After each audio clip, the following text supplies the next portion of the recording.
ആ 5000 കോടി ഉറുപ്പിക നഷ്ടം വരുമെന്ന് നേരത്തെ 2 വർഷം മുന്നേ തന്നെ അറിയാമായിരുന്നു. എന്നിട്ടും നമ്മൾ അതുമായി സഹകരിച്ചുകൊണ്ട് മുന്നോട്ട് പോയില്ല. പക്ഷെ ഇപ്പോ അതിന് ചില ഹോളുകളുണ്ട്.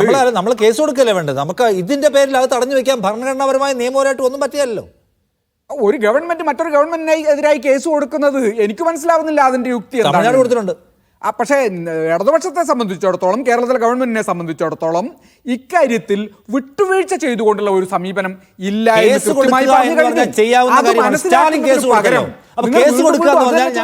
കോംപ്രമൈസിന് ഞങ്ങൾ ഫൈറ്റ് ചെയ്യാനാണ് എന്ന് സന്ദേശം കൊടുക്കാനാണ്. അപ്പൊ കേസ് കൊടുത്താൽ നമ്മൾ ഫൈറ്റിലാണെന്ന് അവർ വിചാരിച്ചു പോകുമോ എന്ന ഭയപ്പാടാണോ സർക്കാരിന്? അല്ല, ഒരിക്കലുമല്ല. ഒരു ഫെഡറൽ സിസ്റ്റത്തിൽ കേന്ദ്ര ഗവൺമെന്റിനോട് ഒരു സംസ്ഥാന ഗവൺമെന്റ് എന്ന നിലയിൽ ഞങ്ങൾ ഫൈറ്റ് ചെയ്യുകയാണ് എന്ന് എന്തർത്ഥത്തിലാണ് നിങ്ങൾ പറയുന്നത്?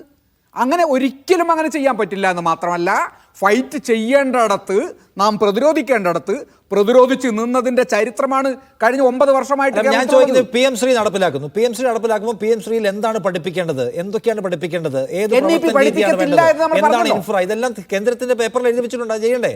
ഇല്ല.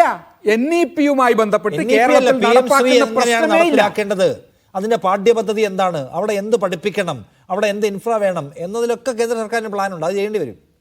അത് ചെയ്യാൻ ഞങ്ങൾക്ക് പറ്റില്ല എന്ന് പറഞ്ഞാൽ കേന്ദ്രത്തിന് എന്താ ചെയ്യാനുള്ളത്? അതുകൂടി പറയൂ നിങ്ങൾ. പൈസ തരില്ല, നമ്മൾ MOU സൈൻ ചെയ്യണം. അതാണ് പ്രശ്നം. ഈ NEP-യുമായി ബന്ധപ്പെട്ട് NEP കേരളത്തിൽ നടപ്പാക്കുമെങ്കിൽ മാത്രമേ നമുക്ക് PM ശ്രീയിൽ ഒപ്പുവെക്കാൻ ഒക്കുള്ളൂ എന്ന നിയമം ഇപ്പൊ നിലവിലില്ലല്ലോ. നടപ്പാക്കിയേ പറ്റൂ. ഒരു പോളിസിയാണ്. NEP നിയമമൊന്നുമല്ല നടപ്പിലാക്കാൻ, പോളിസിയാണ്. വേണമെങ്കിൽ എടുക്കാതിരിക്കാം. പക്ഷേ NEP കൊണ്ടുവരാനാണ് PM ശ്രീ പിന്നെ എന്തിനാ അവർ ഇനീഷ്യേറ്റ് ചെയ്തേക്കുന്നത്? PM ശ്രീ അവർ ഇനീഷ്യേറ്റ് ചെയ്തിരിക്കുന്നത് NEP കൊണ്ടുവരാനുള്ള റൂട്ടാണ്. PM ശ്രീ അവർ കൊണ്ടുവന്നിരിക്കുന്നത് രാജ്യത്താകമാനമുള്ള വിദ്യാഭ്യാസപരമായി പിന്നോക്കം നിൽക്കുന്ന, അതല്ലെങ്കിൽ ഒരു ഇൻഫ്രാസ്ട്രക്ചറും ഇല്ലാത്ത വിദ്യാഭ്യാസ സ്ഥാപനങ്ങൾക്ക് സഹായം നൽകുക എന്ന നിലയിൽ തന്നെയാണ്. അത്തരം ഇൻഫ്രാസ്ട്രക്ചറുകൾ ഇല്ലാത്ത സ്ഥാപനങ്ങൾക്ക് അവർ നൽകിയിട്ടുണ്ട്. അത് BJP-യുമായി സഹകരിക്കുന്നവരായതുകൊണ്ട്, കോൺഗ്രസ് പോലെയുള്ള കോംപ്രമൈസ് ചെയ്യാൻ തയ്യാറുള്ളവരുടെ ഭരിക്കുന്ന സംസ്ഥാനമായതുകൊണ്ട് അവരങ്ങനെ ചെയ്തിട്ടുണ്ട്. കേരളം അങ്ങനെ ചെയ്യാൻ തയ്യാറല്ല എന്ന് തീർത്തു പറഞ്ഞു കഴിഞ്ഞു.